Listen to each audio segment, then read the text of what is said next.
Deixa eu ver se aparece aqui gravando. Ok, apareceu. Então, no plano que eu fiz aqui de finalização da disciplina de vocês, vai ter, a gente vai concluir esse assunto, quem está trabalhando agora, disfunções hemodinâmicas, depois dará continuidade ao último assunto, que é câncer. Depois faremos a correção daqueles 2 exercícios, para ver onde foi que as pessoas erraram. Eu peço que vocês dêem atenção realmente para a questão do conserto, né? De tentar avaliar realmente onde que você errou, né? Que você tinha uma linha de pensamento, por isso que eu vou colocar a linha de pensamento correta que vocês deveriam ter naquelas 2 determinadas situações, dos 2 exercícios que nós fizemos. Depois nós faremos 2 exercícios, né? Faremos num dia e no outro dia, na verdade, faremos assim, por exemplo, entregarei na quinta-feira, quando for na terça-feira, vocês farão a entrega e eu farei a correção no próximo dia, se a gente fará para os 2, dando lá para o final, lá para o dia 27 de maio, para fazer a revisão da segunda verificação, tá? Então, essa é a nossa programação que nós temos aqui. Então, já está tudo certinho aqui, encaixei em todos os dias que nós teremos, né? Temos uma programação, mas como eu falei para vocês, a gente vive um momento especial que, de uma hora para outra, determinadas coisas podem mudar. Mas a gente faz essas adaptações que a gente tem feito até agora e tem dado certo. Então, nós estamos tratando sobre um assunto que são as disfunções hemodinâmicas. E na última aula, nós conversávamos sobre uma disfunção no sistema circulatório, que são as hemorragias. Nós começamos a falar de hemorragias simples, né? Bem pontuais. Então, nós vimos primeiro que a hemorragia é o extravasamento do sangue para o espaço extravascular, ou seja, a saída dele do sistema circulatório para o tecido, ou dependendo, se houver um trauma, um rompimento, né, uma solução de continuidade, muitas das vezes o extravasamento desse sangue, tanto para o tecido quanto para o meio externo. Então, isso nós bem sabemos e conversamos que, por exemplo, nas hemorragias simples que nós vimos, eu vou ter aqui o extravasamento. Então, o que seria um hematoma, uma petequia, uma púrpura, uma equimose? Seria uma hemorragia, o extravasamento do sangue, ou seja, sair do sistema circulatório, e, lógico, aqui está depositado onde? No tecido. E aí, essa deposição de sangue no tecido, eu vou ter essas características: o hematoma, a petequia, a púrpura, a equimose. Temos outras situações mais graves? Temos, é o que nós vamos ver hoje, as hemorragias um pouco mais graves, né? Aquela que tem extravasamento para cavidades, assim como nós vimos lá no edema, pode passar líquido para a cavidade, pode passar líquido para o tecido, e no caso das hemorragias pode acontecer a mesma coisa. Pode passar o sangue, a hemorragia pode ser para o tecido, a hemorragia pode ser para espaço, para cavidade, ou pode ser externa, né? As hemorragias externas. Então, as situações: eu tenho um trauma, um acidente, houve ali um rompimento, né, da solução de continuidade da pele com extravasamento desse sangue para o meio externo. Eu sofri um acidente e aparentemente não aconteceu nada, não houve nenhum trauma, mas vocês sabem que a gente fica preocupado, né? Realmente pode ter havido um trauma interno e eu não consigo visualizar, né? Então, quando sempre criança, por exemplo, quando cai, eu fico preocupada. Um acidente automobilístico, eu fico preocupado, porque essas hemorragias, elas podem ter acontecido não externamente, mas pode ter acontecido internamente, tá? Então, é só para chamar a atenção de vocês aqui inicialmente. Então, o que nós falamos na outra aula, nós falamos dessas hemorragias simples, né? Minúsculas que acontecem, como o hematoma, acontecendo de um trauma não tão significativo, né? Eu bati ali no canto de uma mesa, como nós falamos. As petequias, que pode acontecer em alguns processos infecciosos, como o exemplo que eu dei aqui, a dengue hemorrágica, né? Em que acontece essa patologia, ela comete, afeta, na verdade, também o sistema circulatório, fazendo com que os meus capilares fiquem frágeis, né? Fragilidade é no sentido de permissividade de passagens exacerbadas de elementos do sangue, como, por exemplo, hemácias. E aí, ó, eu vejo as petequias, né? Que é nada mais do que hemorragias pequenas, pontuais, que me revela que ali está acontecendo, no caso da dengue hemorrágica, uma fragilidade capilar. Então, a infecção pelo vírus dengue, ele promove uma fragilidade no capilar que acaba levando às hemorragias. É lógico que essa pode ser pontual ou pode ser sistêmica, ou pode ser num vaso um pouco mais calibroso, e aí vai me trazer problemas, essas questões, tá? Então, dengue hemorrágica um pouco mais simples, pode ter casos simples e pode ter casos mais graves, onde eu vou ter realmente hemorragia, extravasamento de sangue de forma significativa, muitas das vezes para a cavidade, muitas vezes em determinados órgãos, e isso pode levar a um desarranjo sistêmico, já que eu estou tendo uma hemorragia, agora não mais pontual, como acontece aqui nas petequias, mas de forma sistêmica. Essas petequias é uma das características clínicas, né? O meu paciente tem uma clínica de dengue, ser infectado por o vírus dengue, e eu vejo essas petequias, eu fico ali um pouco atento para essa questão, porque pode ser não a dengue clássica, mas a dengue hemorrágica. A púrpura, que também são hemorragias leves, né? E normalmente ela está relacionada com inflamação vascular, que a gente chama de vasculite. Então, o que é que promoveu o extravasamento deste sangue do capilar para o tecido, formando essa característica aqui? É a lesão do vaso, né? Que pode aqui, no caso da vasculite, na verdade, no caso da vasculite, é promovido por um processo inflamatório que aconteceu nos capilares, no vaso sanguíneo. E aí ele fragilizou e aí permitiu a passagem desses elementos para o sangue. O último que nós vimos foi as equimoses, que acontece normalmente em contusões, né, de futebol. As contusões que são lesões, né, um pouco diferente do hematoma, porque o hematoma ele é pontual. Mas aqui no caso das equimoses, elas acontecem em regiões mais extensas e muitas das vezes em diversas regiões, como nós falamos, por exemplo, naquela questão lá de violência doméstica, enfim, aquelas questões que nós saímos um pouco da nossa área, mas que nós precisamos ficar de olho também, porque esse também é o papel do enfermeiro em fazer a identificação da causa daquela hemorragia. Então, essas hemorragias que nós falamos são as hemorragias mais simples, né? Que nós temos, elas são pontuais. E dependendo do caso, não trará grandes repercussões para o meu paciente. O grande problema é quando eu chego aqui nas grandes hemorragias, né? Onde eu vou ter uma perda acentuada de sangue, seja ele para a cavidade, seja ele externamente, como eu falei para vocês, no caso de um trauma, de um acidente de trânsito. Tá? Então, as grandes hemorragias, vai acontecer esse extravasamento do sangue, né, do espaço extravascular, ou seja, para o espaço extravascular, né, ou seja, ele vai sair do vaso sanguíneo e vai para o tecido ou vai para a cavidade. Só que aí é uma perda, como o nome diz aqui, grande hemorragia, é uma grande perda de líquido, no caso de sangue aqui, tá? Então, ele pode acumular, por exemplo, dependendo da situação e onde aconteceu a promoção desta hemorragia, ele pode trazer algumas repercussões. Então, por exemplo, eu posso ter um hemotórax, que é quando eu tenho essa hemorragia, esse sangramento na minha região torácica. E aí pode ser, por exemplo, no pulmão. Então, aqui nós vimos que é um órgão importante o pulmão. O pulmão ele é revestido por uma película, né?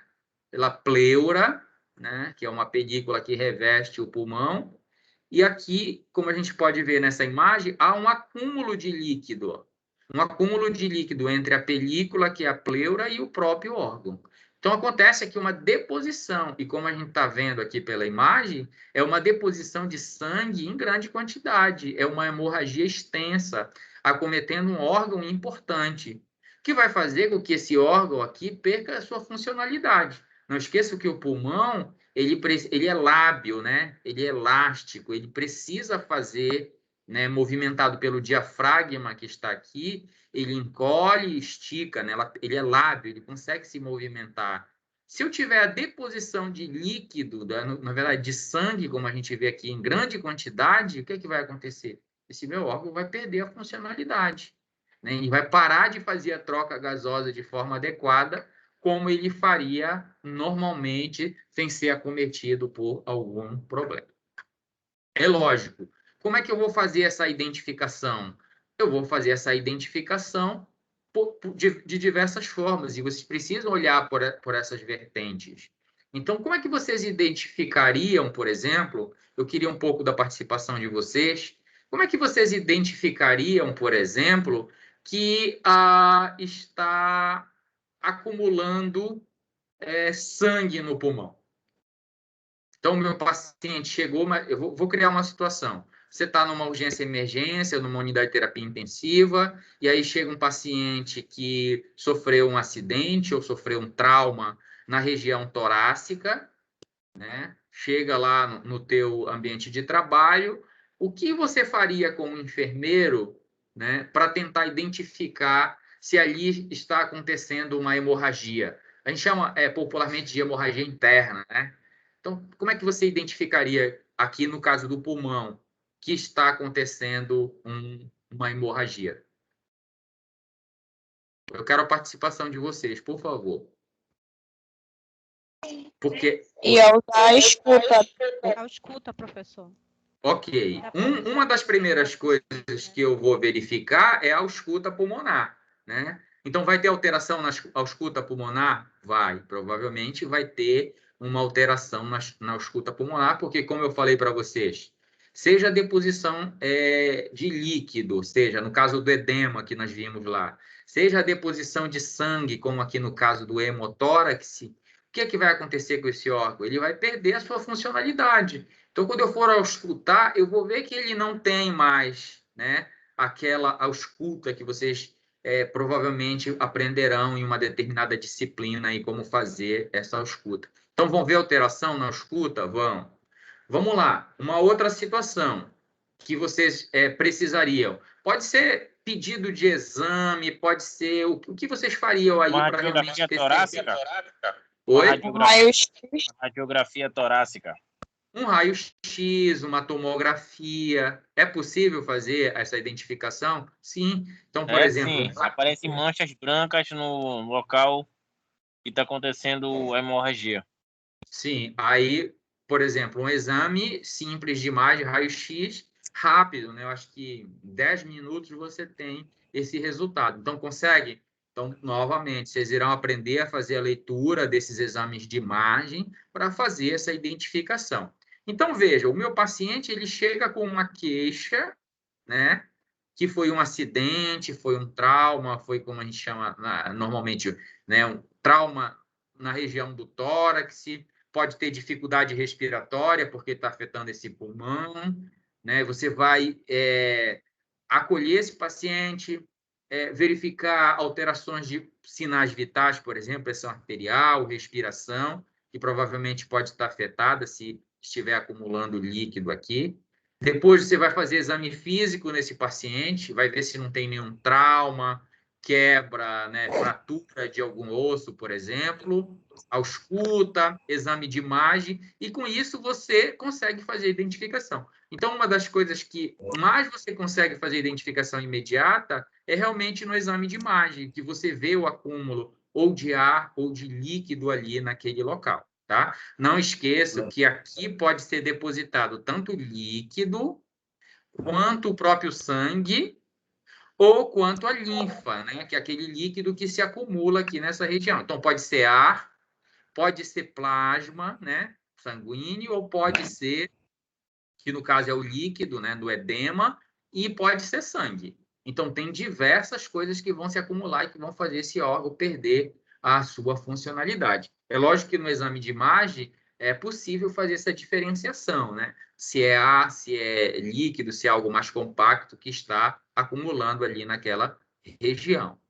E aí eu preciso fazer uma intervenção, né? Eu tenho uma hemorragia. No caso da deposição de sangue, ele é advindo de uma hemorragia. Que no caso da situação que nós criamos aqui, a causa foi o quê? O trauma. E agora eu preciso fazer uma intervenção. Eu já tenho todas as informações que esse meu órgão está afetado, né? Através do trauma, promoveu ali a deposição de um líquido que pode ser sangue. E eu preciso retirar isso daqui imediatamente para fazer o quê? Esse órgão volte à funcionalidade. Então, como eu tenho falado para vocês, a intervenção antecipada, o quanto antes, ela vai fazer realmente com que esse órgão aqui volte à sua funcionalidade. É lógico que eu tenho que pensar paralelamente em outras questões? Tenho. Eu tenho que pensar, por exemplo, em cessar essa hemorragia. Mas eu também não posso deixar aqui esse líquido acumulado. Então, eu vou fazer algumas intervenções. Eu posso puncionar aqui, ó, a cavidade torácica e retirar esse líquido daqui. Isso acontece? Acontece, mas depende da gravidade do paciente, tá, pessoal? Depende da situação, depende da clínica do paciente. Então, eu já vi situações em que o paciente tinha líquido pleural, no caso não era uma hemorragia, era o líquido que estava acumulando, em unidade de terapia intensiva, em que o médico vai lá na própria unidade de terapia intensiva e retira esse líquido, né? Ele punciona com gelco, deixa esse gelco lá dentro e fica aspirando esse líquido. Então, o que ele está fazendo? Está retirando o líquido que está fazendo com que esse órgão aqui perca a sua funcionalidade, pelo menos parcial. Então, ele retira o líquido. Muitas das vezes, no caso das hemorragias, o que é feito? É feito o que a gente chama de drenagem torácica, né? Eu coloco realmente um dreno lá dentro do pulmão. Na verdade, não é dentro do pulmão. É nesta região onde está acumulando, né? Então, o meu dreno vai ficar aqui fazendo o quê? Fazendo a drenagem desse líquido. Porque, vejam só, eu ainda não resolvi o problema. Se o paciente tiver com uma hemorragia, o que é que vai acontecer? Ela vai continuar sangrando, até que eu faça uma intervenção para parar esse sangramento. Até que eu identifique o que é que está promovendo este sangramento, tá? Então, essa intervenção que a gente está fazendo aqui é de emergência, né? Para realmente tirar esse pulmão desse sofrimento que ele está sendo acometido naquele momento. Então, a primeira coisa que eu vou fazer é puncionar para retirar esse líquido ou esse sangue acumulado, fazer a drenagem, no caso, se a clínica do paciente pedir isso, né? O médico vai avaliar essa questão. Então, veja que aqui, você como enfermeiro tem competência de fazer a identificação do que está acontecendo, né? Alguns procedimentos aqui são inerentes a um outro profissional, como a drenagem torácica, como a punção para retirar esse líquido, mas você é parte integrante dessa equipe, você fará parte, você deve saber o que é que está acontecendo para aquele procedimento estar sendo realizado, tá? Então, quando eu tenho ali uma punção, quando eu tenho uma drenagem, é justamente com o objetivo de retirar esse líquido que está se acumulando entre a pleura e o próprio pulmão, levando ele à perda da sua funcionalidade. Ok, até aí alguma pergunta em relação a essa questão aqui?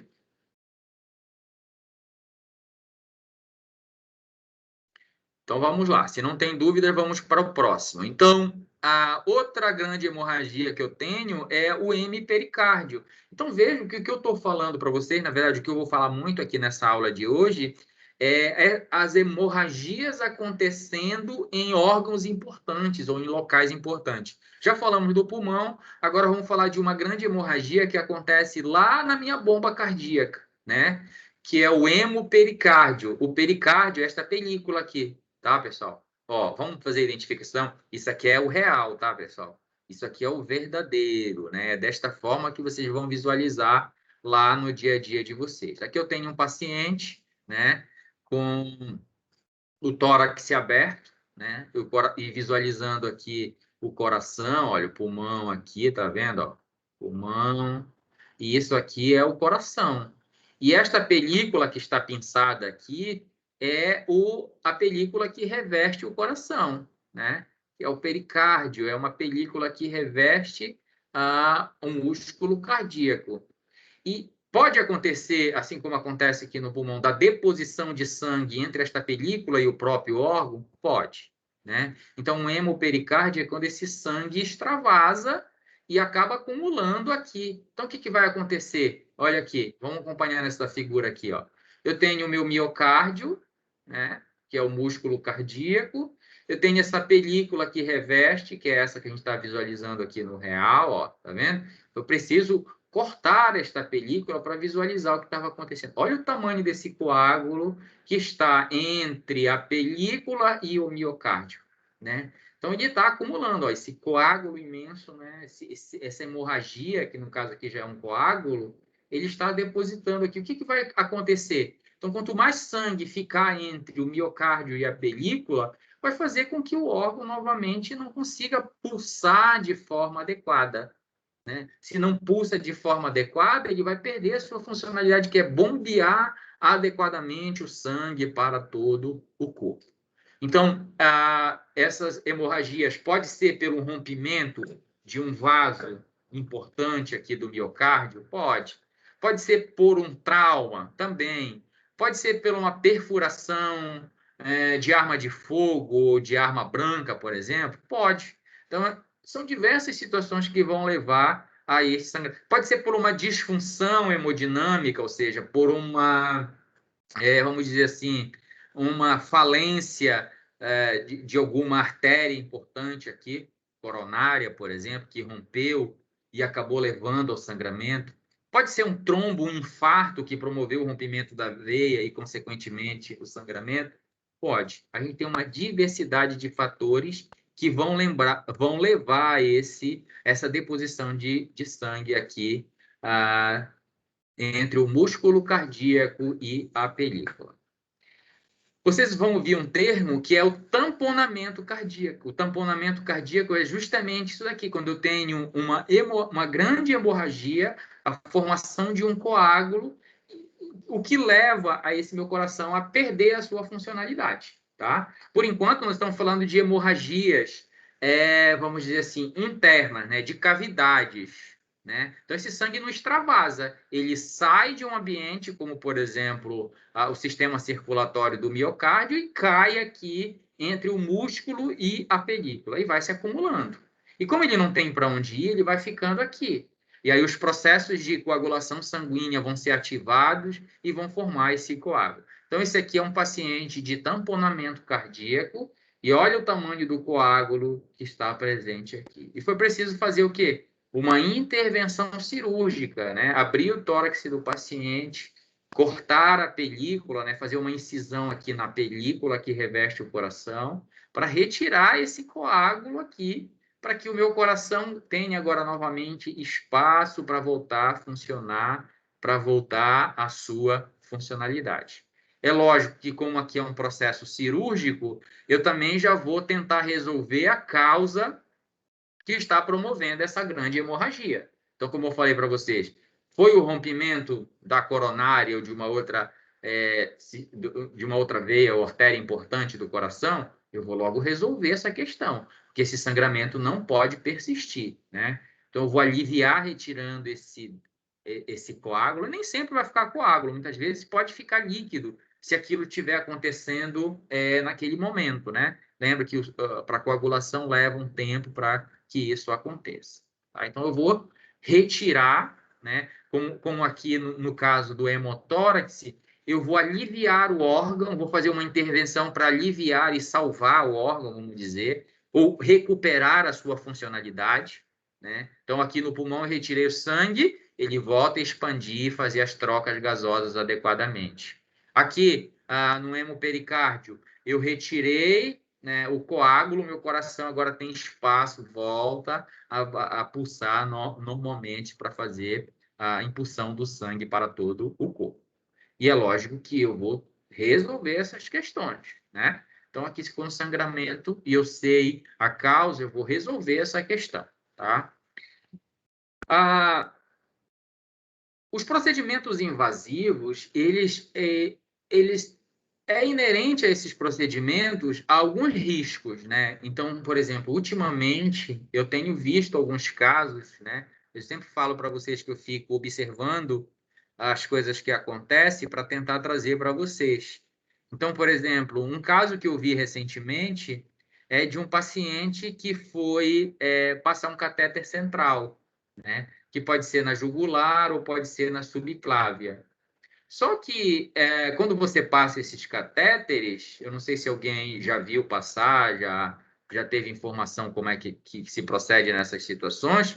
Você usa primeiro você funciona com uma agulha, uma artéria calibrosa, né, uma veia, com uma subclávia, por exemplo, e depois você coloca um guia, e é um guia metálico. Esse guia metálico ele vai passar por dentro dessa veia subclávia e ele vai cair lá dentro da cavidade cardíaca, dentro do átrio cardíaco, né? Então, esse fio guia que a gente chama é um metal. Para que serve? Serve para guiar o catéter que agora eu vou colocar e deixar lá dentro do coração. Só que muitas das vezes, qual é o grande problema? É que ele pode, ao invés de ir para dentro do átrio, para onde ele deveria ir, ele migra para uma outra veia e muitas das vezes vai para o músculo cardíaco, para uma artéria importante e desce. E acaba rompendo. Isso já aconteceu, tá? Já aconteceu, já participei, já vi essa situação acontecendo de um determinado paciente. Então, há um rompimento. E aí, o que vai acontecer? Um sangramento, né? E o acúmulo desse líquido podendo levar a um tamponamento cardíaco. Então, veja, eu tenho procedimentos que, junto deles, estão alguns riscos que podem levar a essas questões. Mas, como nós falamos aqui, tanto o hemotórax como o hemipericárdio, há uma diversidade de fatores que poderão levar a essas questões. Traumas, processos infecciosos, infecções sistêmicas, sepse, uma diversidade de coisas que pode levar a essas questões. E vocês terão a oportunidade de vivenciar isso no dia a dia de vocês, né? Sempre aparecerá uma situação nova e lógico que você vai ficar com as antenas ligadas para conseguir fazer essa identificação adequadamente. Então, nós já vimos as hemorragias simples e as hemorragias maiores, mais complexas e que trazem todas essas repercussões, dependendo do local onde ela está acontecendo, né? Essas hemorragias, elas têm um significado clínico, né? Ela tem um significado clínico, que o sangue é para estar lá dentro do sistema circulatório. Então, qual é o significado clínico? Então, depende da extensão, né? Desta hemorragia, como eu falei, se ela é simples ou se ela é mais extensa. Então, aqui, quanto ao volume e a taxa de sangramento. Então, a perda rápida de até 20% do volume sanguíneo, a gente terá pouco impacto, por exemplo, num adulto saudável. Quando eu digo pouco impacto, eu digo aquela perda que cessou, ok? Então, vamos imaginar. O adulto tem em média ali de, dependendo se é homem ou mulher, de 4 a 5 litros de sangue, né? Seria a perda aqui de 1 litro de sangue, por exemplo. Mas desde que cesse. Então, por exemplo, eu tive um trauma, eu perdi 1 litro de sangue, mas já foi feita uma intervenção e aquela hemorragia já cessou. Então, quando eu digo aqui na perda de 20% do volume sanguíneo, ela não pode ser contínua. Eu estou dizendo da totalidade do evento. Então, eu tive um evento traumático e perdi 20%.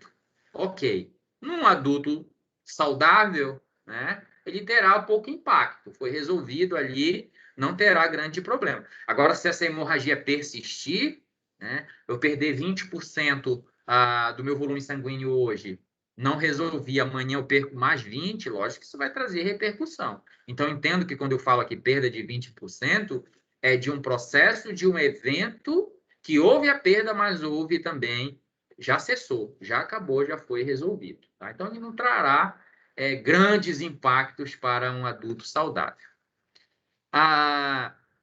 Perdas lentas, né, de grandes quantidades, perdas lentas de sangue em grandes quantidades, ou seja, muitas das vezes é um ponto apenas de sangramento. Por exemplo, isso acontece muito em hemorragias digestivas, né?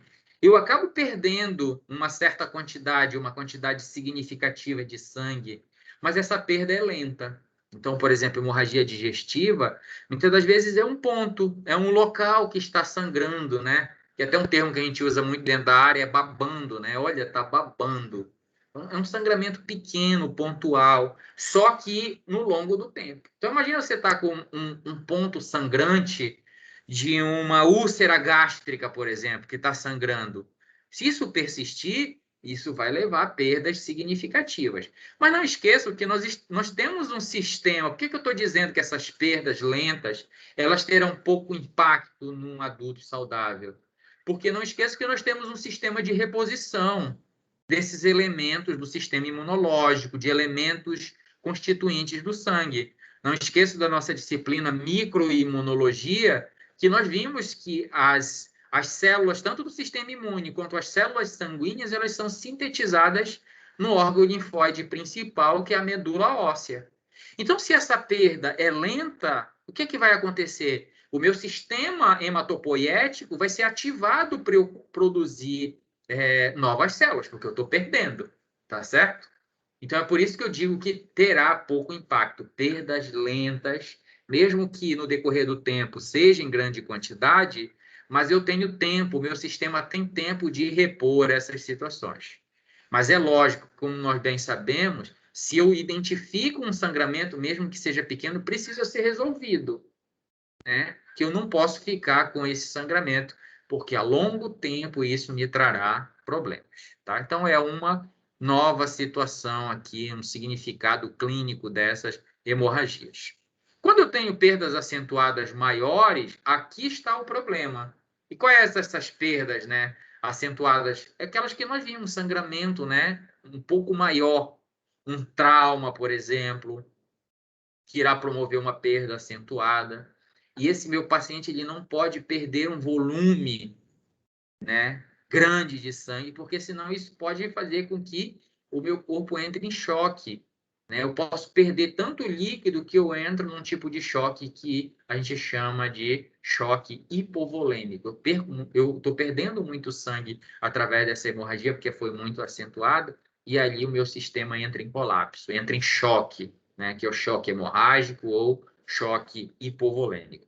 E isso a gente vai ver que muitas das vezes eu tento fazer alguma coisa, mas não consigo, né? Então, por exemplo, um acidente grave, onde a lesão foi muito extensa, afetou o meu sistema circulatório calibroso, né? Uma veia, uma artéria importante, e aí eu vou ter uma perda acentuada. Então, por exemplo, muitas das vezes pode romper a femoral, por exemplo, que é uma artéria importante do meu corpo, e aí eu vou perder sangue acentuadamente. Então, às vezes eu tento fazer intervenção, mas aí não é possível devido à grande lesão que aconteceu naquela região. E aí, nessa situação, eu vou ter o quê? Uma perda acentuada, e isso pode levar à morte. Tá? Então, o que nós temos visto até aqui é que depende, né? Essas hemorragias eu preciso primeiro entender que é o extravasamento do sangue saindo do espaço vascular para o extravascular, pode ser para o tecido ou pode ser para fora, né? Para o meio ambiente, dependendo se foi um trauma, se houve uma solução de continuidade, e que essas hemorragias, mesmo pontuais, mesmo pequenas, eu preciso fazer a sua identificação, porque elas têm uma representatividade clínica, como nós vimos lá no caso das petecas na dengue hemorrágica, né? E entender que essas perdas acentuadas abruptas, elas podem levar à morte do paciente, né? E mesmo as perdas contínuas, em pequeno volume, mas contínuas, elas também podem levar à morte. Então, eu preciso identificar a causa dessa hemorragia, o local da hemorragia e a intervenção que eu possa fazer. Algumas vezes é possível fazer essas intervenções, eu digo assim, cirurgicamente. Muitas das vezes eu faço intervenções farmacológicas, por exemplo, né? Então, tem diversas vertentes, diversas fontes de atuação que eu posso fazer para realmente cessar esse sangramento, essa alta taxa de sangramento. Como eu falei para vocês, não é só a perda acentuada que tem representatividade. É lógico que ela terá uma representatividade mais, vamos dizer, urgente, mas as hemorragias locais também elas terão a sua importância. Então, por exemplo, a importância da local da hemorragia. Então, como eu falei para vocês, numa região gástrica, aquele tecido perdendo, né, um tecido subcutâneo, ela terá pouco impacto, formará aquele hematoma, né, aquelas petequias, se for no tecido. Se for num órgão, como, por exemplo, uma mucosa gástrica, é lógico que vai ter o extravasamento desse sangue para a cavidade, e muitas das vezes eu vou fazer a identificação, né? Se for gástrico, eu vejo nas fezes, é uma das coisas também que eu pergunto para o meu cliente, para o meu paciente, as suas fezes têm sangue, né? Então, é também uma das formas de identificar o local onde isso está acontecendo, tá? Então, quando eu tenho num tecido, numa mucosa ou num tecido subcutâneo, ela terá pouco impacto. Então, por exemplo, aqui, essa imagem A é um sangramento que está acontecendo no colo, né? Na região gástrica. E aqui eu tenho as petequias. Então, vejam, vou voltar aqui só para mostrar para vocês que as petequias, elas podem ser visualizadas tanto na pele, como a gente está vendo aqui, ou no tecido subcutâneo, né? Então, o acúmulo de sangue no tecido subcutâneo se revela através dessas características que são as petequias. Aqui, no caso que esse sangramento é interno, eu não tenho como ver, a não ser que eu tenha um exame de imagem, né? Uma endoscopia, uma colonoscopia, em que me mostre que aquela região ali está tendo um sangramento. Então, é possível isso? É. Então, aqui, por exemplo, é o cólon, né, que tem um sangramento, e olha aí, que tipo de sangramento? É um sangramento pequeno, pontual, né? Então, a gente vê aqui as petequias, toda essa região cheia de petequias do colo, mostrando que aqui tem o quê?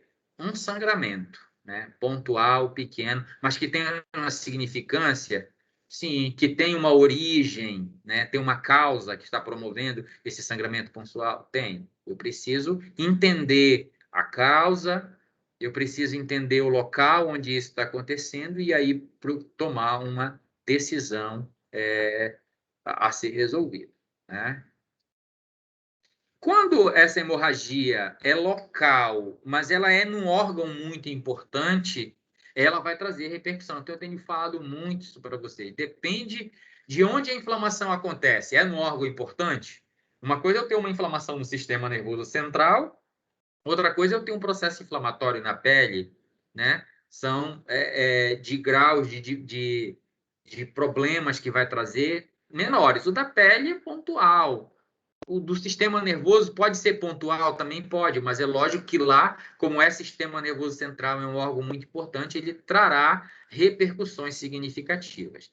Então, mesmo que essa hemorragia, ela seja local, mas se ela acontecer num órgão importante, ela trará alguns problemas, como a gente está vendo aqui, no cérebro, né? Houve um sangramento aqui, intracerebral, nesta região aqui, mas é lógico, devido à importância desse órgão, aqui me trará grandes problemas. A gente já vai falar um pouquinho, aprofundar um pouquinho mais isso já nos próximos slides.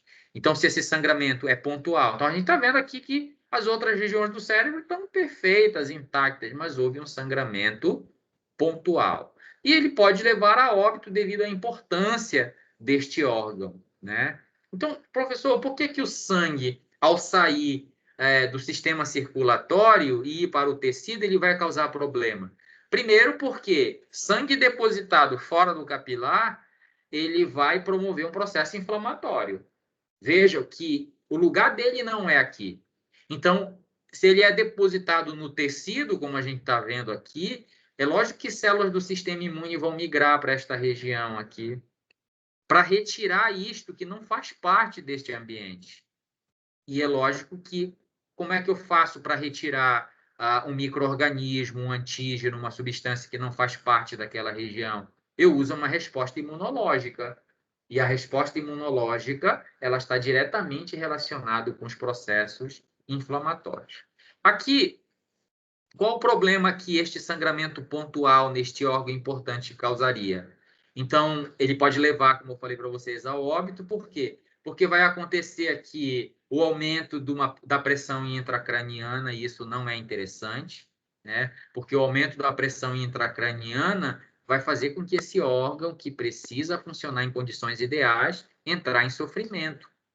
Aumento de pressão aumenta também deposição de líquidos, por exemplo, né? Inclusive a deposição, o edema, por exemplo, que é um dos eventos que acontece no processo inflamatório, vai se fazer presente, levando, por exemplo, o aumento da pressão intracraniana. Então, aqui, o que levaria esse aumento da pressão? Edema, o próprio sangue depositado fora da artéria em grande quantidade, ele vai fazer com que haja o aumento dessa pressão intracraniana, levando, por exemplo, ao comprometimento do suprimento sanguíneo.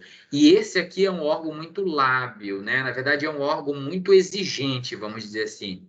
Ele precisa de condições, como eu falei para vocês, ideais para ele funcionar, né? Ele precisa de oxigênio, ele não, as células nervosas, elas não podem viver muito tempo sem oxigênio, elas não podem viver muito tempo sem nutriente, né? Então, ficou 5 minutos sem oxigênio, essas células vão morrer. Então, ela precisa de condições adequadas. Então, se houve, por exemplo, e o que é que leva nutrientes e oxigênio para os tecidos? É o sistema circulatório. Mas aqui nós vemos que ele está danificado, houve um rompimento desses canais que levavam o nutriente e o oxigênio de forma organizada para o cérebro. Agora houve um rompimento, uma lesão. E agora o que é que vai acontecer? Estas regiões aqui, onde foi danificados as artérias, as veias, os capilares, não vão mais ser supridos por nutrientes, por oxigênio. E é lógico que aqui o que é que está acontecendo? Uma magnificação do problema. O primeiro problema foi o rompimento do capilar e a promoção da hemorragia, que levou a diversas mudanças, como, por exemplo, a pressão intracraniana. Agora que eu não tenho mais essa irrigação, eu vou ter o comprometimento, ou seja, os tecidos em volta vão morrer, porque não tem oxigênio, não tem nutriente. E as coisas vão só se magnificando. Tá? Então, aqui eu tenho um sangramento intracerebral, que eu vou também poder fazer identificação através de quê? Dos exames de imagem, né? Eu consigo fazer essa identificação, né? Aqui, por exemplo, é uma autópsia, né? Em que houve uma causa-morte e aqui é um sangramento, né, uma hemorragia cerebral que levou à perda da funcionalidade deste órgão. E como é esse órgão que comanda todo o meu sistema, eu vou ter a perda de funcionalidade, né? O meu sistema todo entrará em colapso, né? Muitas das vezes, outros órgãos continuarão funcionando, né? Então, por exemplo, a gente vê muito dentro da área a morte, o paciente está com morte cerebral, né? Por quê? Porque o órgão parou de funcionar, ou está funcionando partes dele, mas o meu coração continua ok, adequadamente, fazendo a irrigação dos outros órgãos, dos outros tecidos, né? Lembra lá das doações que são feitas, normalmente o paciente, quando tem morte cefálica, mas os outros órgãos continuam funcionando, e aí podem ser doados, tá? Mas aqui o meu centro de comando foi danificado, né? E aí eu perdi toda a funcionalidade. E se eu persistir com esse paciente, mantendo ele através de drogas, de ventilação mecânica, o que é que vai acontecer? No decorrer do tempo, esse paciente, os órgãos dele vão ser acometidos, né? Vão ser prejudicados e vão ser danificados, tá? Essa é uma outra questão que vocês trabalharão em outra disciplina, como ética, por exemplo, a questão da eutanásia, dos cuidados proporcionais que são administrados aos pacientes acometidos, por exemplo, com morte cerebral. Então, é um ponto importante também dentro da área de vocês, que eu peço que tenham, dê uma olhada com carinho quando estiverem fazendo a disciplina que trata sobre isso. Ok? Então, vejam só, se eu tenho um sangramento, né, o extravasamento desse sangue, ele vai promover alguns fatores, como, por exemplo, a hemostasia e a trombose, que são repercussões promovidas normalmente pela hemorragia que nós acabamos de falar. Então, eu tenho a hemostasia, que é o sistema responsável por realmente fazer cessar aquele sangramento. Porque, vejam, nós temos todo um sistema de coagulação, né? Então, por exemplo, eu ralei aqui a minha pele, numa lesão, aí eu tenho um pequeno sangramento. A gente sabe que quando tem esse sangramento, quando tem essa lesão de pele, imediatamente entra os fatores de homeostasia, que é o sistema de coagulação. Só que isso trará algum problema, dependendo, como nós conversamos anteriormente, do local que aconteceu, trará maiores ou menores repercussões. Então, vejam que a homeostasia, esse sistema de coagulação, ele é fisiológico, né? Qual é o objetivo dele? O objetivo é, vejam só, se tem um sangramento, é porque o vaso sanguíneo rompeu. Então, houve um rompimento e esse rompimento foi pequeno. Houve um rompimento e esse rompimento foi num capilar pequeno, ou numa artéria, ou numa veia, isso vai ter uma representatividade. Então, o objetivo da homeostasia fisiológica é fazer um reparo naquele local do capilar, da veia, da artéria que houve a lesão. Para quê? Com o objetivo de manter o sangue dentro dos vasos sanguíneos, que é lá o local que ele deve estar presente. Então, esse é o objetivo fisiológico. Agora, lógico, tudo isso vai depender de quem? Do tipo de lesão, da extensão da minha lesão. Uma lesão simples, a homeostasia fisiológica vai funcionar. Uma lesão de um capilar mais calibroso, talvez ela não funcione. Ela vai existir, ela vai formar o coágulo, como nós vimos aqui, ó. Tá vendo? Olha o tamanho desse coágulo. Ele existiu, é a fisiologia agindo para tentar fazer o quê? O fechamento, né? Manter realmente esse sangue dentro da artéria. Mas, muitas das vezes, isso não é possível. E nós vamos ver que isso também trará problemas, né? Isso vai tornar-se patológico, como no caso das tromboses que a gente vai trabalhar.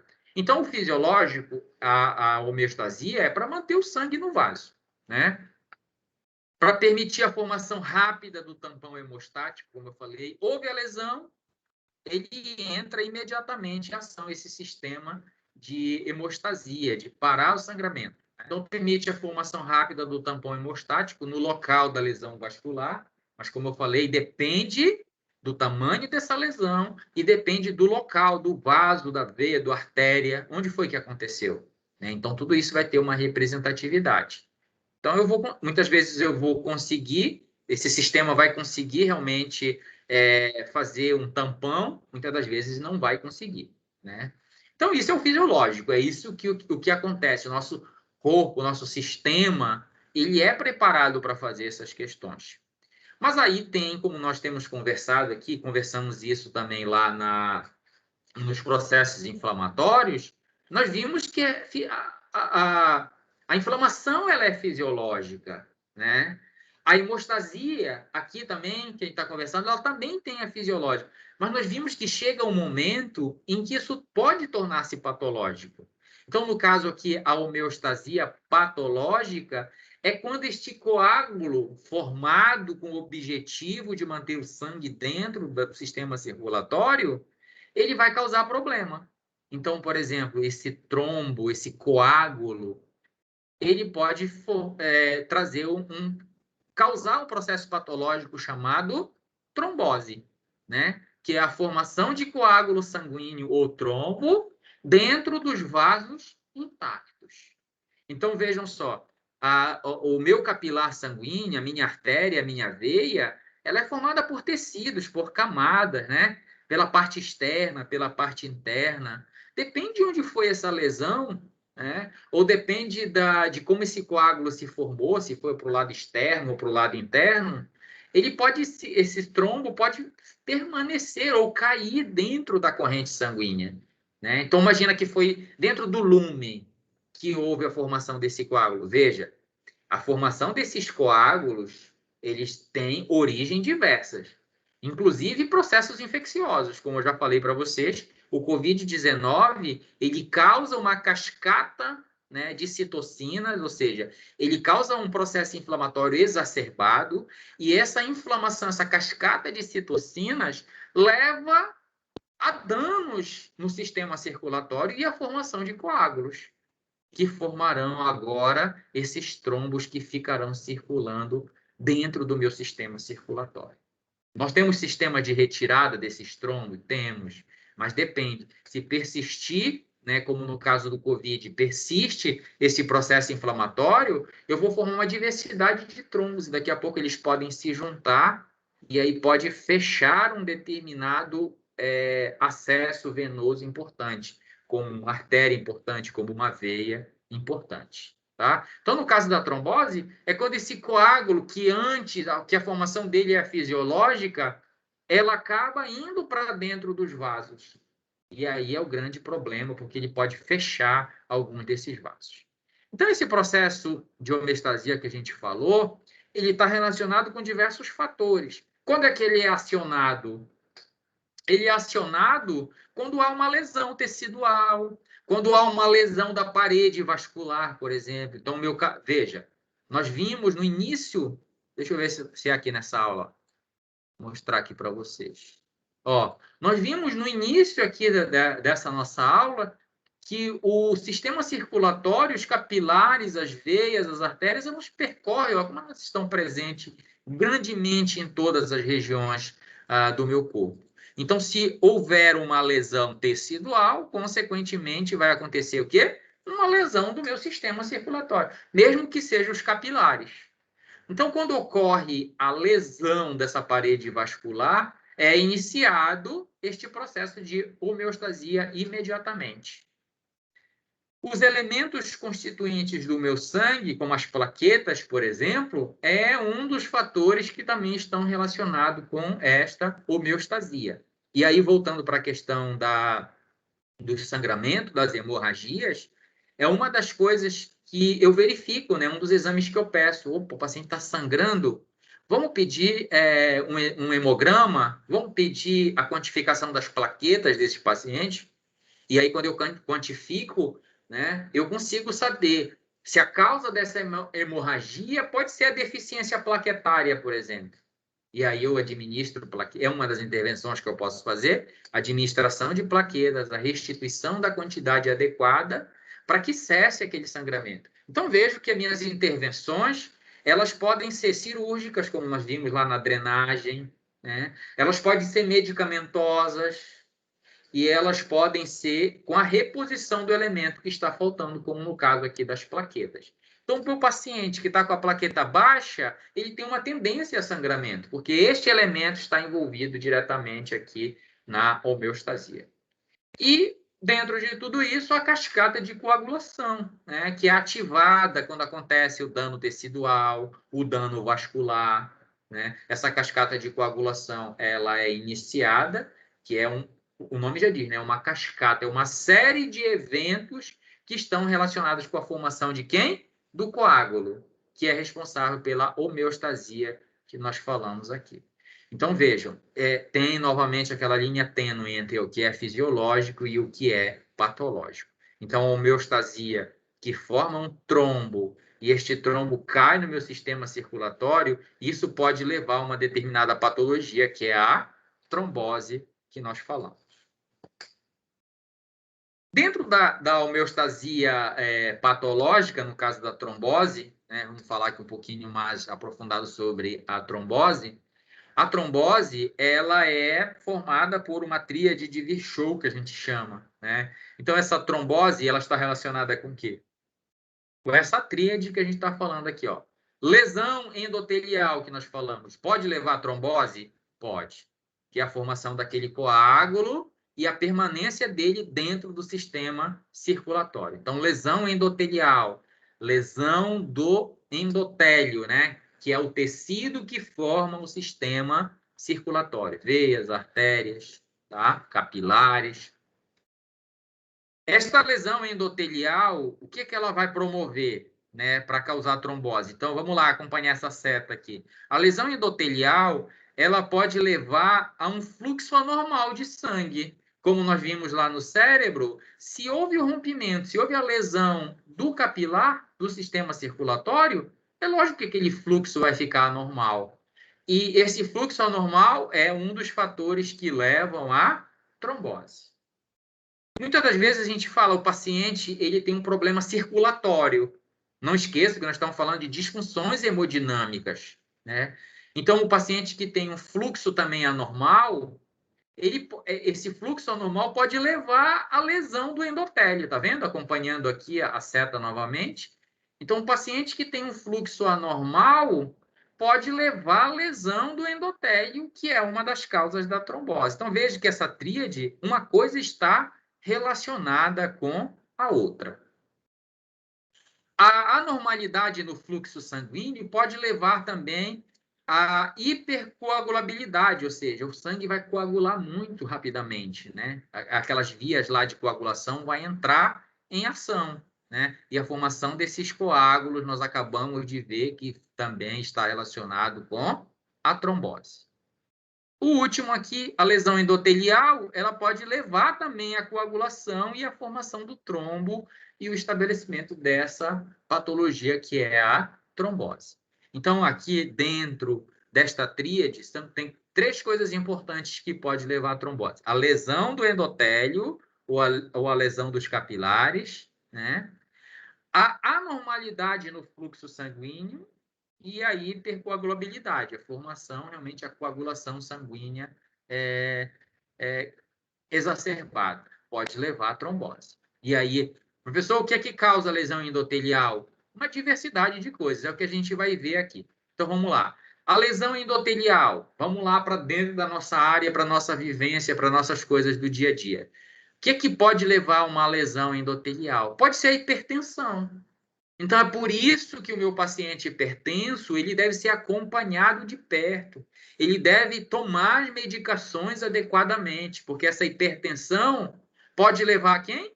A lesão endotelial. E nós acabamos de ver que a lesão endotelial pode levar a trombose. Então, meus pacientes hipertensos, eles têm chance de ser acometido por trombose? Sim, desde que ele não faça o tratamento adequadamente, a dieta, tomar um antihipertensivo, fazer o exercício físico, aquelas coisas que a gente da área de saúde, da área de enfermagem, antecipa, né?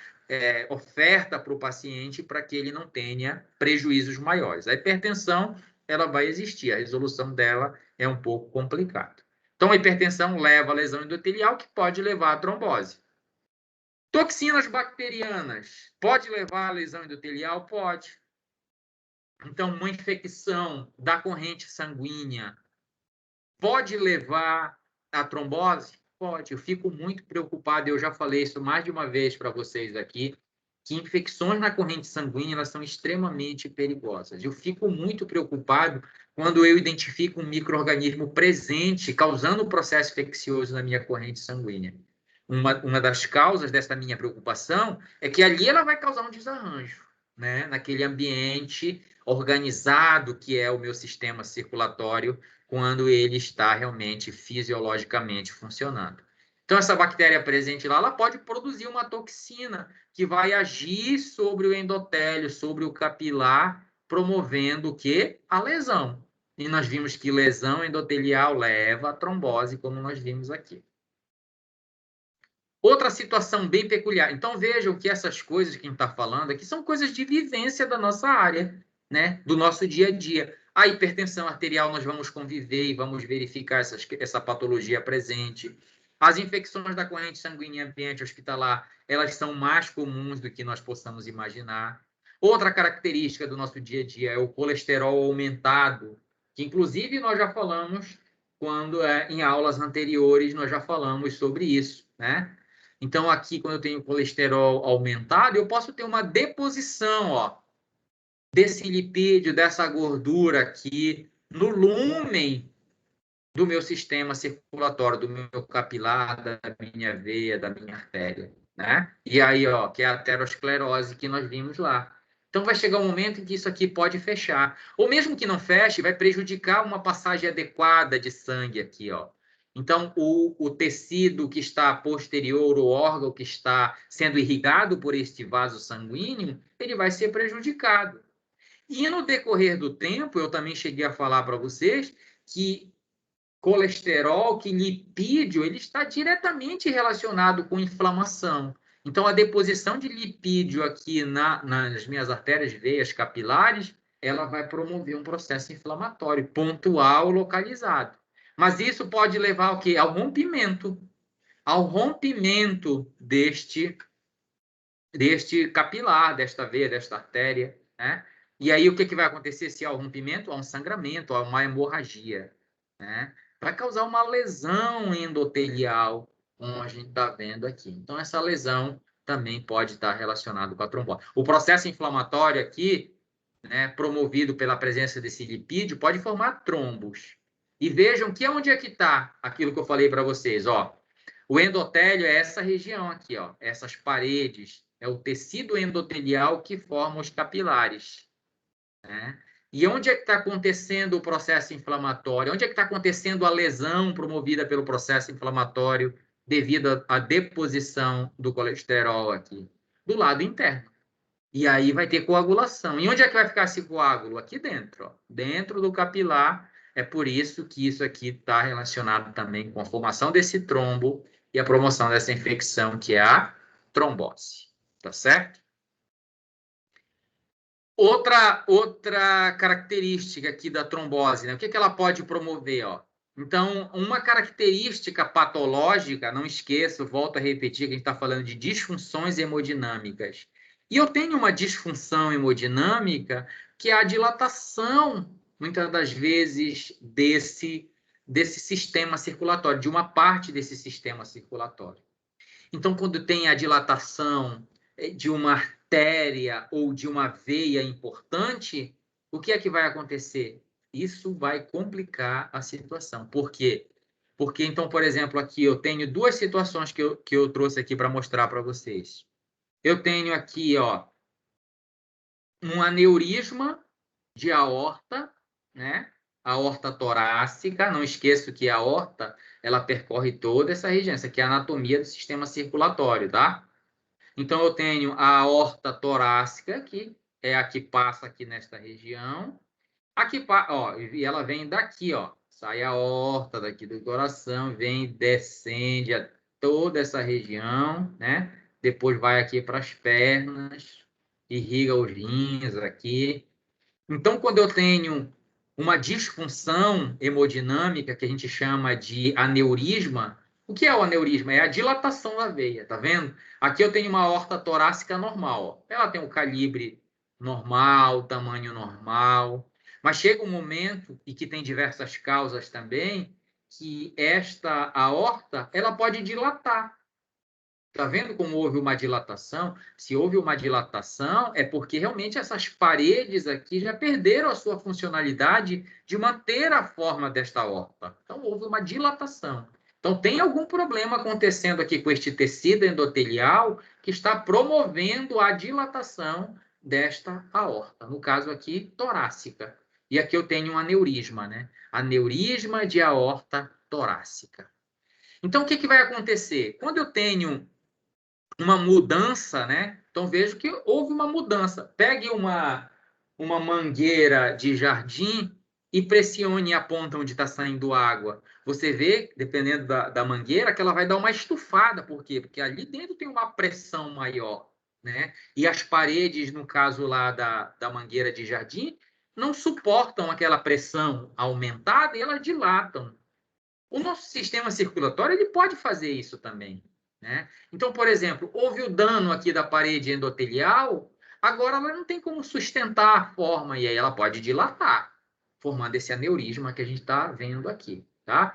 Eu não vou entrar em detalhes porque há uma diversidade também de fatores que levam à formação desses aneurismas. Genético, infeccioso, da própria perda tecidual, dano tecidual desta aorta, que é um calibroso, né? É uma parte do sistema circulatório altamente calibroso. Como eu falei para vocês, é o que leva o sangue da bomba cardíaca para regiões importantíssimas do corpo. Lógico, depois ela vai se ramificar para chegar nos tecidos periféricos. Tá certo? Então, quando eu tenho essa dilatação... Oi, pode perguntar. Tem alguns pacientes que eles colocam estentes nessa aorta torácica, é? Não. Quando eu tenho um vaso muito calibroso e que tem um aneurisma, por exemplo, normalmente a aorta, deixa eu voltar e responder a tua pergunta. Aqui nessa imagem, o stent é quando há um fechamento. Então, vamos imaginar que aqui no músculo cardíaco, essa artéria, esta veia aqui, ela está irrigando o miocárdio. Só que ela está fechada pela deposição aqui desses lipídios, dessa gordura, desse ateroma, né? Então, dessas placas aqui. Então, tem um fechamento. E é lógico que eu vou fazer uma intervenção, vou. Eu já sei que tem risco, como nós vimos aqui, ó, de promover lesão endotelial. Quando tem esse fechamento, eu tenho risco de lesão endotelial. Então, quando eu identifico isso no músculo cardíaco, por exemplo, aí eu tenho que fazer uma intervenção. Então, eu vou fazer o cateterismo. Então, o paciente chegou com dor no peito, foi fazer um cateterismo, né, que é a passagem de um catéter aqui com uma câmera, e vai visualizar, opa, a câmera visualizou que está obstruído, né? Essas placas de gordura estão obstruindo o lúmen aqui, da veia, da artéria que está irrigando o coração. Aí eu tenho que fazer uma intervenção. O ideal seria o quê? Retirar esta placa. Tem intervenções que são isso? Tem. Tem algumas, como se fossem brocazinhas que vão e desgastam ali, tiram aquele lipídio, tá? Mas muitas das vezes eu preciso fazer intervenções. Imagina se essa obstrução aqui for uma obstrução de 70%. Eu tenho que fazer uma intervenção imediata. E aí, quando está fazendo o cateterismo, que ele vê uma obstrução significativa, ele já faz a intervenção, que é a angioplastia, que a gente chama. Então, ele põe um stent. O que é um stent? O stent é uma gradezinha, né? É um tubinho de metal que ele coloca bem aqui, ó. E aí o stent vai ficar abrindo, né? Abre este lúmen aqui, ó. Pressiona e abre o lúmen. Restitui o fluxo sanguíneo normal. É esse que eu faço a aplicação do stent. Quando eu tenho essas dilatações e vejam que onde é que eu vou fazer um stent? Eu vou fazer num vaso menos calibroso. Então, por exemplo, as veias, as artérias que irrigam o músculo cardíaco, elas têm um certo calibre, mas elas não estão tão calibrosas. Quem são as calibrosas? São realmente essas aqui, como a gente pode ver aqui, ó. A aorta, por exemplo, é uma altamente calibrosa. E não tem como eu colocar um stent, porque aqui, na verdade, o que aconteceu não é o acúmulo dessa gordura, houve uma dilatação, como a gente pode ver na imagem. Então, eu não vou colocar aqui um tubinho de metal, porque ela já está dilatada. Esse não é o problema. O problema aqui não é obstrução. O problema aqui é dilatação. O problema é que este aneurisma, esta dilatação, pode romper isso daqui. E como é um vaso importantíssimo, o que é que vai acontecer? Uma hemorragia intensa e o meu paciente pode morrer.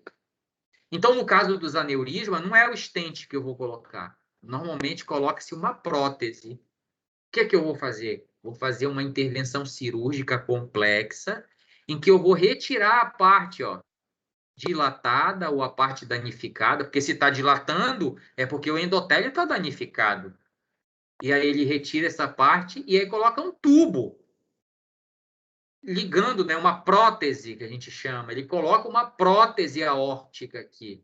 Então, ele liga este ponto que está bom com esse outro ponto que está bom aqui. Tá certo? Então, nessas situações de aneurisma, normalmente o que vai resolver é a prótese. Então, eu vou retirar a parte dilatada e... Oi, pode perguntar. No caso, quando ele faz essa incisão aí, ele corta, no caso, a aorta e coloca um tubo que o senhor falou para poder ligar uma extremidade na outra, é isso? Sim, exatamente. Então, eu tenho as próteses que eu coloco aí. É a única solução, tá, pessoal? Porque, vejam, não é um capilar, é uma artéria importante, né? É uma artéria importante onde passa um alto volume de sangue. Se ela romper, o paciente vai morrer. Porque nós vimos lá na hemorragia que perdas acentuadas de sangue levam o paciente ao choque. E isso vai acontecer. Então, se o paciente rompeu e ele está em casa, ele vai morrer. Não tenho o que fazer. Lembra que eu falei para vocês que tem hemorragias que eu não tenho o que fazer? Uma delas é essa aqui que a gente está falando. Não tem muito o que fazer nessa situação. Então, quando é identificado esta patologia, né, que é o aneurisma, normalmente a intervenção vai ser cirúrgica. Ou então, se já estiver muito comprometido, o paciente ali vai ter uma sobrevida, né? Ele não vai poder fazer movimentos bruscos, fazer exercício físico, tomar medicamento, enfim, é uma sobrevida que ele vai ter. Então, não tem... Então, todo aneurisma é um processo irreversível? Não necessariamente. Depende da extensão dele, tá? Tá, Depende da entendi. extensão. Mas é uma cirurgia complicada. Mas é bem delicado no caso, né? Pelo que eu entendi. Muito, né? Então, depois dê uma olhada, tá, pessoal, para vocês aumentarem o conhecimento de vocês. Essas questões de porcentagem de pacientes, de sobrevivência de pacientes com aneurisma. É importante vocês saberem essas questões, né? Para saber, porque os casos assim que eu já tive conhecimento, os pacientes realmente, muitas das vezes, não conseguem nem sair da sala de cirurgia, tá? Então, a equipe cirúrgica, ela já deixa ciente o familiar que é uma intervenção do tudo ou nada, né? Eu vou fazer, mas eu não garanto que realmente vá resolver. E mesmo que resolva, o paciente, assim como na cirurgia cardíaca, assim como no transplante de órgão, o paciente ele vai ter uma sobrevida de alguns anos, né? E não vai ter uma vida normal como as outras pessoas teriam, tá? Então, voltando para cá, mais alguma pergunta, mais alguma dúvida? Professor, Oi, pode perguntar. tem a questão hereditária também, né? Eu não entendi, saiu um pouco chiado a sua pergunta. A questão hereditária, né? Muita gente sofre dessas patologias porque é hereditário, não é isso? Exatamente, foi o que eu falei para vocês. A causa disso, né? A causa de lesão endotelial, a causa dessas dilatações, desses aneurismas, elas são diversas, como eu falei para vocês. E tem um fator genético aí também importantíssimo aí dentro dessa questão. Então, muitas das vezes, como por exemplo, só uma dilatação, muitas das vezes quando você vai descobrir é quando começa a aparecer os primeiros sintomas, né, de disfunção do sistema circulatório, e aí que você vai descobrir, aí já está em estado bem avançado, né? Muitas das vezes nem se descobre, muitas vezes rompe, né? Rompeu o aneurisma. Aí você só vai descobrir quando fizer lá, por exemplo, a autópsia, que aí vai identificar a causa da morte. Muitas das vezes a pessoa convive com isso e aí ela rompe de uma hora para outra, tá certo? O que eu queria por que eu coloquei isso daqui para vocês? É porque essa dilatação, e eu estou falando aqui de uma artéria importante do nosso corpo, essa dilatação, ela leva, por exemplo, à estase. Estase, nós já sabemos o que é o acúmulo de elementos sanguíneos dentro de um sistema, dentro de um capilar, dentro de uma veia, dentro de uma artéria. Então, quando há uma dilatação, vai haver aqui o acúmulo de muitos elementos, porque ela está alargada, né? Ela está aumentada aqui. Então, há o acúmulo de elementos sanguíneos aqui nessa região. Porque, vejam só, eu tenho um fluxo sanguíneo acontecendo aqui, né? Então, ele vai seguir uma direção aqui. Como tem uma dilatação, aqui nessas dilatações, nessas laterais, é que vai acontecer a estase, né? Vai acontecer o acúmulo desses elementos sanguíneos aqui. E isso pode levar à formação de coágulos, como nós vimos aí. Sangue parado em um determinado ponto, ele pode coagular, né? E vejam que aqui já tem um dano endotelial, né? E nós vimos, vamos voltar aqui, ó, lesão endotelial é um dos fatores que leva à trombose. Outra coisa, a turbulência do fluxo sanguíneo, como eu falei para vocês. O sangue vai passar numa velocidade aqui, mas aqui nessas paredes a velocidade será diferente, então vai formar uma turbulência sanguínea aqui, né? Então a estase, a turbulência leva a essas dilatações e, consequentemente, devido à lesão, a formação desses trombos, que é o assunto que a gente está falando aqui, que é a trombose. Professor? Oi. E agora, recente, a gente tem visto muitos casos, né? Devido à Covid, de pacientes que têm desenvolvido a questão da trombose por conta dos microcoágulos, né? Lá onde eu trabalho, tem ido muitos pacientes com bastante frequência e eles relatam muito essa questão. E aí, eu eu queria perguntar para... Então, qual é a origem da formação desses microcoágulos? Porque, por exemplo, para a formação da coagulação, nós vimos que tem que ter uma causa, né? Uma das causas é a lesão do endotélio. No caso do COVID, qual é a causa que está promovendo a formação desses coágulos? Qual seria a causa? Eu não sei se, no caso, é a falta de circulação devida do organismo. Eu não sei se atua diretamente nessa parte.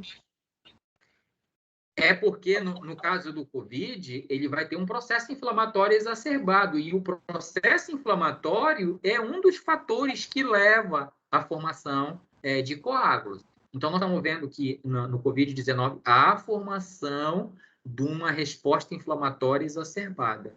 E, no caso aí, a formação dos coágulos é devido ao processo inflamatório. Então, a causa da formação do coágulo no COVID é o processo inflamatório, é a formação dessa cascata de citocinas e que vai promover lesões, né, no capilar, no sistema circulatório, e aí vai ter aquele sangramento e a formação do coágulo. É uma coisa assim que a gente está vendo, né? Acalhou aqui desse assunto, está aqui sendo ministrado para vocês nesse período aqui, porque realmente a gente tem que ter essa visão do acontecimento, né, do meu dia a dia, do que se passa ao meu redor, para que eu tenha aplicabilidade. Porque senão não terá muita função de eu conhecer isso teoricamente e não saber onde existe, não saber onde eu vou visualizar essas questões. Isso sim, aqui na questão do COVID vai acontecer, tá? Então, os casos de trombose, inclusive, pacientes que já foram curados, tá, pessoal? Eu já vi uma situação de uma senhora que teve o COVID, ela teve trombose, foi preciso amputar uma perna, aí ela foi de alta, depois de um mês, ela retornou com outro membro com um problema de trombose. Então, houve a formação de novo trombo, fechamento da outra perna. Acabou sendo amputado as duas pernas, porque a intervenção, apesar de agressiva, para tentar salvar a vida da paciente, tá? Então, é lógico que eu vou ter, desde caso... professor, que teve que amputar o dedo da mão por conta da trombose. Era isso que eu ia falar agora. Eu vou ter desde microtromboses ou de tromboses pontuais até tromboses mais importantes, né? Que vai fechar artérias que irrigam órgãos importantes. É isso que a gente vai falar agora nesse próximo slide. Ainda tem aqui um outro ponto, que é a hipercoagulabilidade sanguínea, que nós já vimos, que tem também fator genético envolvido, como, por exemplo, a mutação do fator 5, que é um fator envolvido no processo de coagulação. Então, se você tem a ausência desse fator de coagulação sanguínea, né, faltando por uma mutação genética, eu posso ter tendência a formar coágulos, né? Então, formação desse trombo, e aí eu tenho também propensão a ter trombose. Tem outros fatores envolvidos nessa questão? Tem. Uso de anticoncepcional, provavelmente as mulheres já ouviram falar nessa questão. Então, o hormônio, né? O uso de hormônio influenciando no sistema circulatório e na formação de coágulos. Então, é um assunto que não se fecha aqui nesse momento. Ele é bem mais expansivo do que a gente pode falar aqui, tá? Essa questão da homeostasia patológica, que a gente está falando da trombose, ela depende de onde ela acontece. Como a colega falou aqui, ela pode ser fechar uma artéria, uma veia de um pontual, de um dedo, por exemplo, e aí eu não vou ter mais a irrigação daquela região tecidual, e aí, como nós vimos, se não tem nutrientes, se não tem oxigênio, o meu tecido morre, né? Vai começar a necrosar, e aí a intervenção normalmente que eu faço é retirar, amputar esse órgão para tentar salvar o resto. Então, aqui eu coloquei algumas figuras aqui para a gente ver o local onde acontecem essas tromboses. Então, se for pontuais, talvez não me traga tantas repercussões, né? Mas, se for num ponto importante, então, por exemplo, uma trombose no membro inferior, né? Tá aqui a imagem, ó. Eu tenho aqui é um vaso calibroso, né? Artérias e veias calibrosas que irrigam o meu membro inferior, né? Que vem lá da aorta que nós acabamos de ver. Então, tem toda uma irrigação, tem a femoral que passa aqui, importante. Eu tenho aqui um sistema de regulação, né?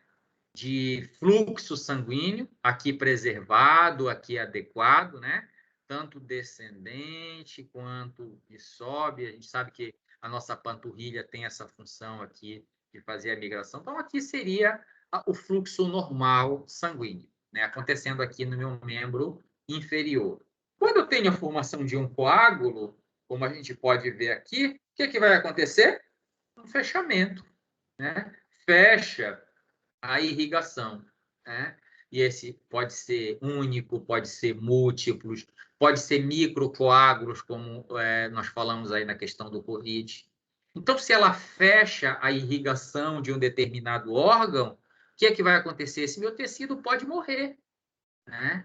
Então, aqui, por exemplo, eu posso ter uma trombose venosa em um membro, né? Uma veia que se fechou aqui por causa de um trombo. Agora, não vai ter mais irrigação sanguínea. Então, imagina que o trombo está localizado bem aqui, ó, nesse ponto. Então, o sangue não vai passar para esta região aqui, ó. O que, que vai acontecer com todo este tecido aqui? Ele vai entrar em sofrimento. As células constituintes desse tecido vão tentar se adaptar, que são as adaptações celulares que nós vimos lá. Mas se esse trombo persistir, o que é que vai acontecer? As minhas células vão morrer. Elas vão entrar em necrose. E aí o meu membro vai começar. Então, como é que eu vejo? Primeiro, clinicamente, identificar aqui a trombose, né? Então, muitas das vezes, fica essa minha periferia aqui, a roxa. Lembra que nós falamos em um determinado momento? Deixa eu ver aqui se ainda tem aqui, ó. Tá vendo? Ó? Nem sempre isso significa, tá, pessoal? Mas é desta característica que vai começar. Pode ser um trombo? Pode. Lógico que eu tenho que ter mais informações clínicas para eu poder definir se aquilo é de origem trombótica ou não, tá? Então, fecha aqui, não vai ter irrigação. Então, aqui vai ficar uma cianose de extremidade. Se este trombo persistir, esse meu tecido vai começar a morrer, tá? Então, eu posso chamar o vascular, por exemplo, aí ele faz um exame, um ultrassom, um Doppler, para ver se o fluxo sanguíneo está adequado aqui. E aí ele consegue identificar, olha, não está um fluxo adequado, pelo ultrassom ele consegue, olha, tem um trombo aqui nesta região. Muitas das vezes eu faço uma cirurgia vascular com qual objetivo? De retirar esse trombo. Porque se eu retiro o trombo, o que vai acontecer? A irrigação vai ter o fluxo normal. Mas vejam, se eu não consigo resolver, o que vai acontecer? Vai morrer. Meu tecido vai entrar em necrose, e aí eu consigo ver, né? Os dedos ficando lá, morrendo, tecido morrendo. Todas as vezes aí o vascular avalia e vê, olha, não tem condições, eu preciso fazer a amputação. E aí eu retiro, lógico que eu retiro a região, né, onde está morto. Muitas das vezes eu levo um pouquinho mais acima para que realmente não tenha mais problemas. O ideal seria retirar o trombo, ou acima, né? Então, se o trombo está localizado aqui, todo este tecido aqui está comprometido, toda esta região. E aí eu precisaria fazer a amputação numa região mais aqui. Não é muito a nossa área, né? Mas pelo menos a gente tem a ideia aqui de como isso se procederia. Então, eu botei aqui em ordem de importância, né? Aqui, perder o membro, lógico, ele é importante, mas eu tenho órgãos mais importantes que, inclusive, Então, eu posso viver, por exemplo, sem este membro, né? Mas, por exemplo, se este trombo ele fechou a irrigação de um músculo de um órgão importante como o coração, por exemplo, aí vai causar problema, né? Então, por exemplo, aqui a figura mostra o acúmulo de gordura, que pode levar ao infarto. Mas pode ser um trombo, né? Então, artéria coronária bloqueada por um trombo. Pode ser gordura, pode ser coágulo sanguíneo? Pode, né? É um êmbolo, né? É algo que fecha aqui. E aí não tem mais irrigação. Então, ó, tá aqui, ó.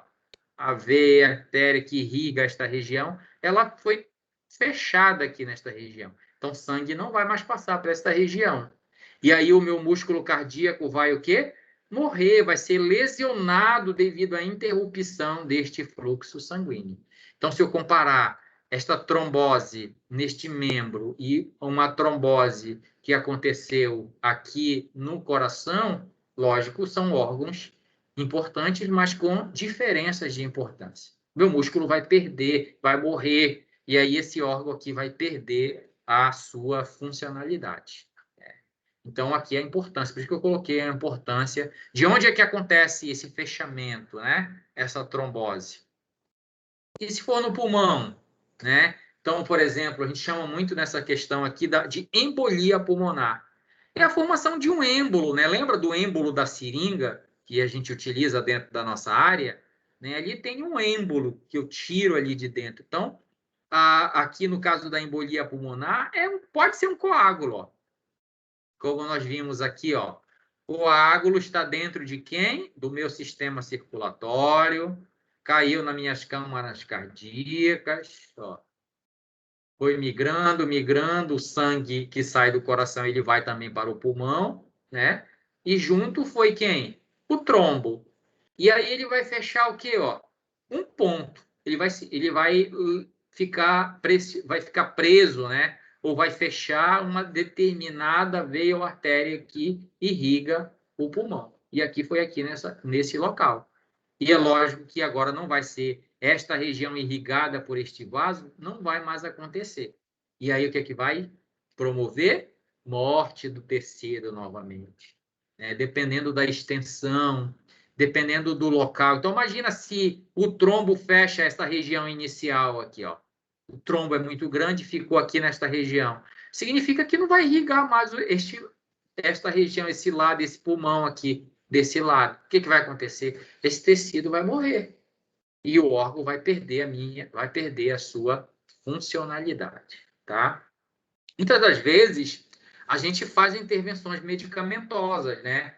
Uso de anticoagulante, inclusive no COVID, é um dos medicamentos que eu utilizo para minimizar a formação desses coágulos, né?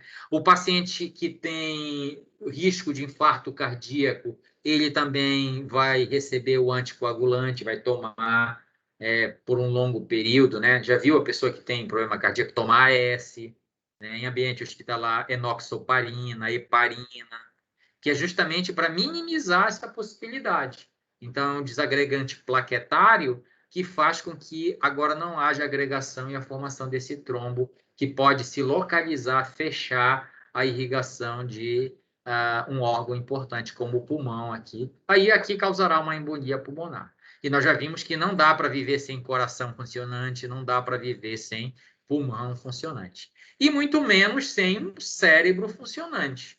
Nós acabamos de ver isso anteriormente. Então, eu posso ter uma trombose, o interrompimento da circulação sanguínea neste órgão importante aqui, que é o sistema nervoso central. Então, aqui eu tenho o vaso sanguíneo, que irriga esta região que mostra na figura.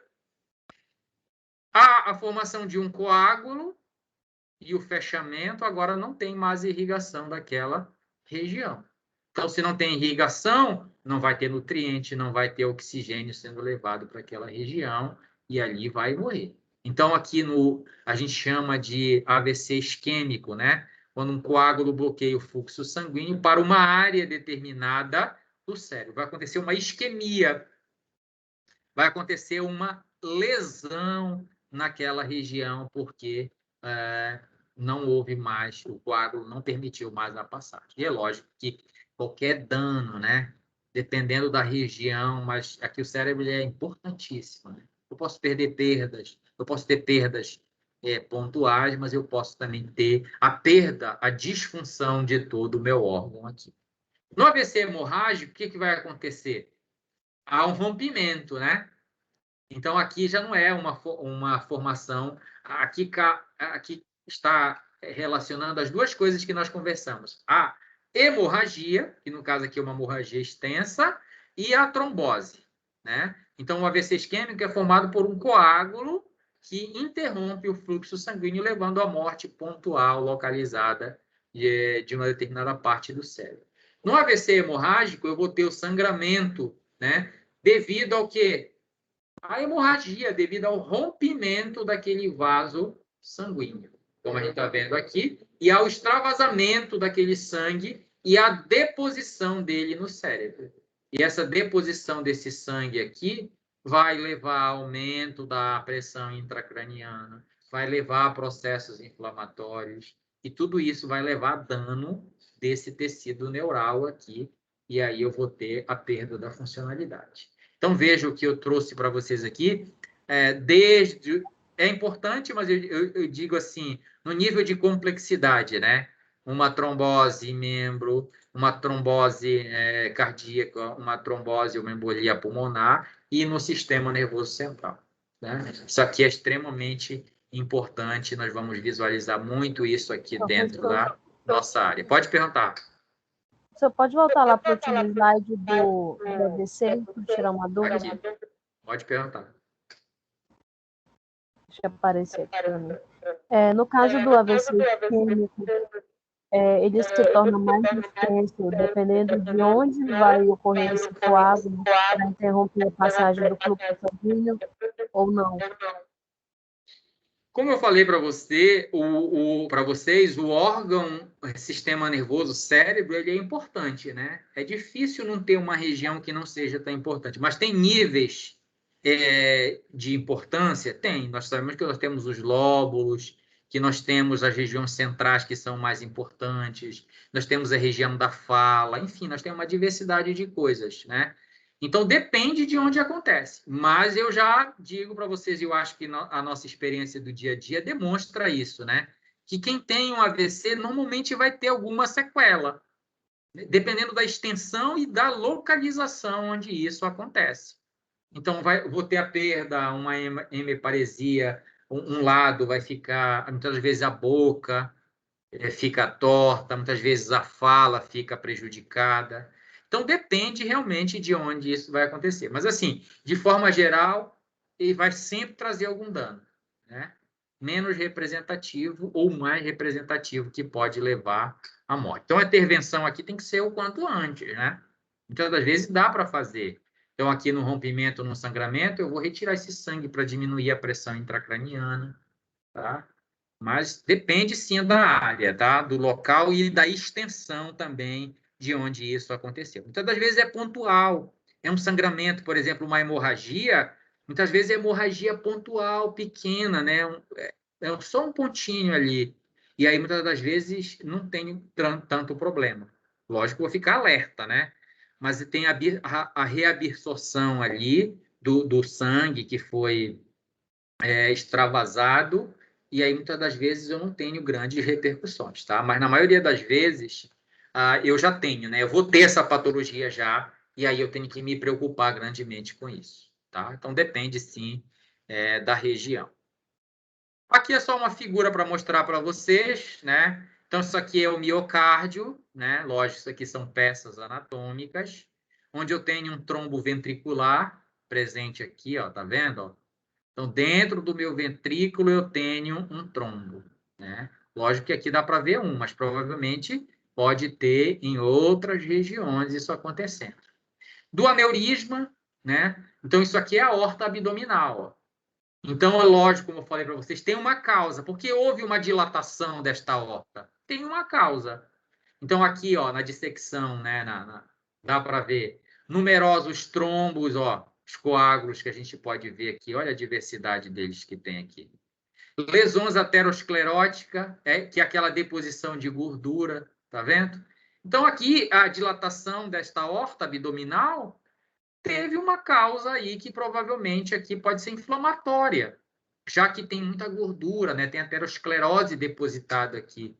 E gordura nós vimos que está relacionado com inflamação. Inflamação está relacionado com dano do endotélio.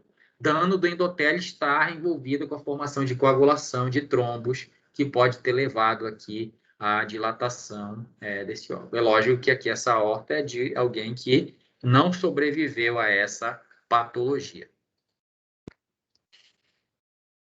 Para a gente finalizar, né, a homeostasia e a trombose que a gente está falando aqui. Então, a homeostasia patológica, o destino é a formação desse trombo, como nós vimos. Então, se a homeostasia não está fisiológica, ela é exacerbada, ela formou um trombo que ficou dentro do sistema circulatório, eu tenho um destino que um trombo, ele vai ficar circulando.